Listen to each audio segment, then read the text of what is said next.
UPSI court case का जो PIL का जो ऑर्डर है वो आ चुका है, साइट पे अपलोड हो चुका है। अब यहाँ पे कुछ बातें हैं जो कि काफ़ी ज़्यादा इम्पोर्टेंट हो जाती हैं, क्योंकि इससे जो है अपकमिंग जो केस है वो जुड़ा हुआ है। पहली बात तो कुछ कैंडिडेट्स हैं जो कि अब यहाँ से सुप्रीम कोर्ट जाने वाले हैं, तो सुप्रीम कोर्ट की तरफ से जो भी अपडेट आएगी तो मैं आपको अपडेट करता रहूँगा सुप्रीम कोर्ट में एज रिलैक्सेशन के लिए। देन अब कुछ लोग कहेंगे कि पहले भी सुप्रीम कोर्ट से केस खारिज हो चुका है तो दोबारा कैसे। तो पहला जो केस था वो सिंगल बेंच के ऑर्डर के अगेंस्ट था, लेकिन ये वाला जो है वो डबल बेंच के ऑर्डर के अगेंस्ट है।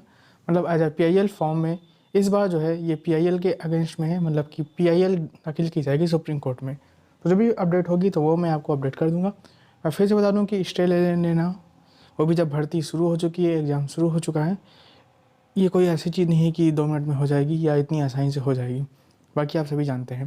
देखिए ये है कोर्ट का ऑर्डर, जिसमें मैं सीधा आपको मेन पॉइंट पे आऊँगा कि एक्चुअली में क्या हुआ क्या।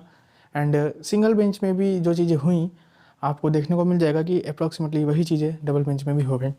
बात यहाँ पे ये नहीं है कि क्या हुआ क्या चीज़ें, बट जिन लोगों ने भी इस केस को लड़ा है, ये केस जो भी कैंडिडेट्स की तरफ है, ये जो भी ये ऑर्डर है उसके लिए जिन लोगों ने केस लड़ा है वो उसके लिए हकदार हैं, क्योंकि जो चीज़ें इसमें कही गई हैं उसमें उनकी ही गलती है। 20 अक्टूबर वाला जो चीज़ें हुई उसी को इस केस में, इस ऑर्डर में बता दिया गया है। ये पूरी यहाँ पे लिस्ट है कि कितनी कितनी जो अपील थी वो इसमें जुड़ी हुई हैं। ये सारी लिस्टों से मतलब नहीं है, ये सारी चीज़ों से भी मतलब नहीं है। जो मेन पॉइंट है वो यहाँ पे आते हैं कि ये सब कुछ इसमें बताया गया है कि कब इसका नोटिफिकेशन आया, और ये सारी चीज़ें हैं कि ये आप देख सकते हैं कि इसका नोटिफिकेशन आया। 3 साल की वैकेंसी आने वाली थी, लेकिन वो एक साथ आई। ये एज के बारे में है, और ये सब कुछ यहाँ पे है कि हर साल जो है कहा गया था, लेकिन हर साल दिया नहीं गया। देन यहाँ पे आप देखिए कि सिंगल बेंच में कभी मामला इसमें बताया गया है। अब सीधे हम आते हैं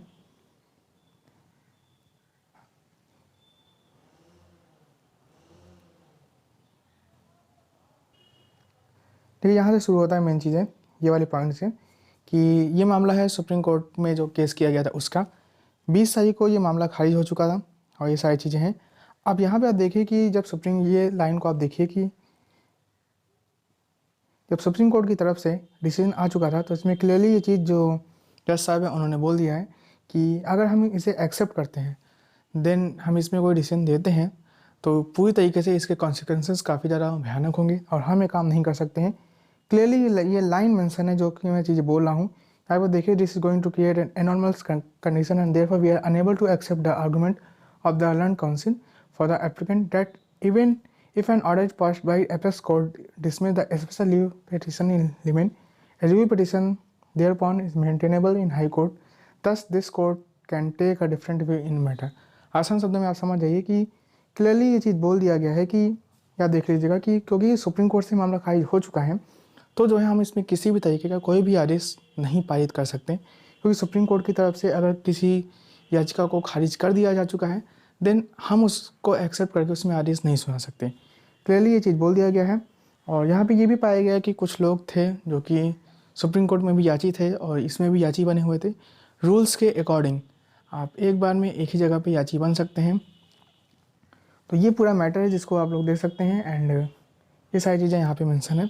तो आसान शब्दों में जो रीज़न था कि ये डबल बेंच से या पीआईएल ये जो खारिज हुआ, सिंपल सा रीज़न था कि सुप्रीम कोर्ट से जो मामला खारिज हो चुका था। अभी जो भी कैंडिडेट्स हैं वो जा रहे हैं सुप्रीम कोर्ट में पीआईएल दाखिल करने। अब जो भी कुछ अपडेट होगी तो वो मैं आपको बता दूंगा। फिर से मैं आपको बता दूं कि ये कोई ऐसी चीज़ नहीं है कि मैं किसी के खिलाफ़ हूँ या किसी के अगेंस्ट हूँ, ये सारी चीज़ें, क्योंकि इस सब से कोई फ़र्क वैसे पड़ता नहीं है। बट बात यहाँ पे यही हो जाती है कि इतना आसान नहीं है कि ऑनगोइंग प्रोसेस पे स्टे लग जाए ये सब कुछ। ठीक है, बाकी जो भी कुछ होगा वो मैं आपको अपडेट कर दूँगा।